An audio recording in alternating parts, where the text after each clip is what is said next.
ഇന്ന് 1-ാം തീയതിയായിട്ട് നല്ലൊരു കാര്യം പറയാമെന്ന് വിചാരിച്ചു.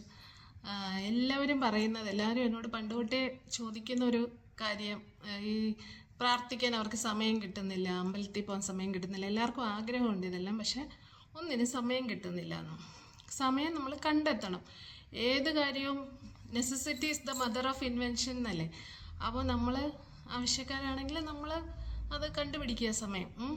അപ്പോൾ നമ്മൾ എല്ലാവരും ജോലിക്ക് പോകുന്നവരാണ്. ശരി, രാവിലെ കുട്ടികളെ സ്കൂളിൽ വിടണം, ഓഫീസിൽ പോകണം, തിരിച്ച് വരുമ്പോൾ ലേറ്റായി, പിന്നെ അടുത്ത ദിവസത്തേക്കുള്ള, അങ്ങനെ ഭയങ്കര തിരക്കോടുകൂടിയ ഒരു ലൈഫാണ് നമ്മൾ മുന്നോട്ട് കൊണ്ടുപോയിക്കൊണ്ടിരിക്കുന്നത്. അപ്പം നമുക്കൊന്നിനും സമയം തികയുന്നില്ലെങ്കിൽ നമ്മൾ ചെയ്യേണ്ട കാര്യം എന്ന് വെച്ചാൽ, നമ്മൾ ഓഫീസിൽ പോകുന്ന ടൈമുണ്ടല്ലോ, ബസ്സിലാണെങ്കിലും സ്കൂട്ടറിലാണെങ്കിലും ഓൾമോസ്റ്റ് ഒത്തിരി എല്ലാവരും തന്നെ ഇപ്പം 2 wheeler, scooter, car, bus, train, ഇങ്ങനെ എല്ലാം പോകുന്നവരാണെങ്കിലും നമുക്ക് ആ യാത്ര ചെയ്യുന്ന ഒരു ടൈമുണ്ടല്ലോ, അപ്പോൾ ആ സമയത്ത് നമുക്ക് കുറച്ച് ഫ്രീ ടൈം കിട്ടുമ്പോൾ ആ സമയത്ത് നമുക്ക് പ്രാർത്ഥിക്കാം.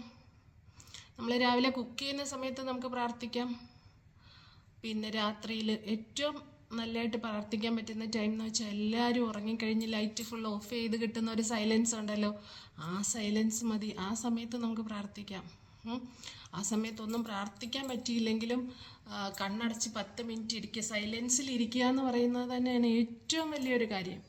അപ്പോൾ നമുക്ക് നമ്മുടെ വിഷൻ, നമ്മുടെ ഐഡിയാസ് എല്ലാം വന്ന് നമ്മുടെ ലൈഫേ ഭയങ്കര ചേഞ്ച് ആയിരിക്കും നമുക്ക് വരുന്നത്. ഞാൻ പണ്ടേ പ്രാർത്ഥിക്കാൻ സമയം കിട്ടാത്ത ദിവസങ്ങളിലും പ്രാർത്ഥിക്കാൻ സമയം കിട്ടുന്ന ദിവസങ്ങളിലും വണ്ടി ഓടിക്കുമ്പോൾ 2 വീലർ ആണെങ്കിൽ 2 വീലർ, കാറാണെങ്കിൽ കാറ്, ആ സമയത്താണ് എൻ്റെ കൂടുതൽ പ്രാർത്ഥനയും ഞാൻ ചെയ്യുന്നത്. അപ്പോൾ അതുകൊണ്ട് ആ ഒരു കാര്യം ഞാൻ നിങ്ങൾക്കും കൂടെ പറഞ്ഞു തന്നേ ഉള്ളൂ. പലർക്കും അറിയായിരിക്കും, എന്നോട് ചോദിച്ചിട്ടുള്ളവർക്കെല്ലാം ഞാൻ അന്നേരം അത് പറഞ്ഞു കൊടുത്തിട്ടുമുണ്ട്. അപ്പോൾ അങ്ങനെ നമ്മൾ നമ്മുടെ ടൈം കണ്ടെത്തുക. ആ 10 മിനിറ്റ് നമ്മളൊന്നും പ്രാർത്ഥിച്ചില്ലെങ്കിലും നമ്മൾ സൈലൻസിൽ ഇരിക്കുക എന്ന് പറയുന്നത് തന്നെ നല്ലൊരു ക്ലിയർ വിഷൻ കിട്ടാൻ നല്ലതാണ്. നമ്മുടെ ലൈഫിൽ നമുക്ക് എന്ത് ഡൗട്ട് ഉണ്ടെങ്കിലും, നമുക്ക് ഏതിനകത്തും ഇനി നമ്മൾ എന്ത് ചെയ്യണം, അല്ലെങ്കിൽ എന്തെങ്കിലും ഒരു ക്ലാരിറ്റി ഇല്ലാത്തൊരു ഡിസിഷൻ എടുക്കണമെങ്കിലും ഒക്കെ ആ ടൈമിൽ നമുക്ക് നന്നായിട്ട് ഡിസിഷൻ മേക്ക് ചെയ്യാൻ പറ്റിയ സമയമാണത്. സൈലൻസിലിരിക്കുക.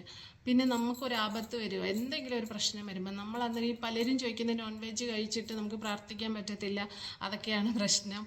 അപ്പം നമ്മൾ പ്രാർത്ഥിക്കണം എന്ന് ആഗ്രഹിക്കുമ്പോൾ നമ്മൾ ഫുഡ് കഴിച്ചില്ല, കുളിച്ചില്ല, അങ്ങനെയൊക്കെയുള്ള ചിന്ത വരും. നമുക്കൊരു അപകടം പറ്റുമ്പോൾ നമ്മൾ ആ സമയത്ത് ദൈവത്തെ വിളിക്കാറില്ലേ?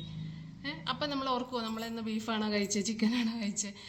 അങ്ങനെയൊന്നും നമ്മൾ ചിന്തിക്കത്തില്ല. പെട്ടെന്ന് നമ്മൾ ദൈവമേ എന്നാണ് വിളിക്കുന്നത്, അല്ലേ? അപ്പം നമ്മൾ വിശ്വസിക്കുന്ന ഈശ്വരനായാലും ഈ യൂണിവേഴ്സ്, പ്രപഞ്ച ശക്തി ആയാലും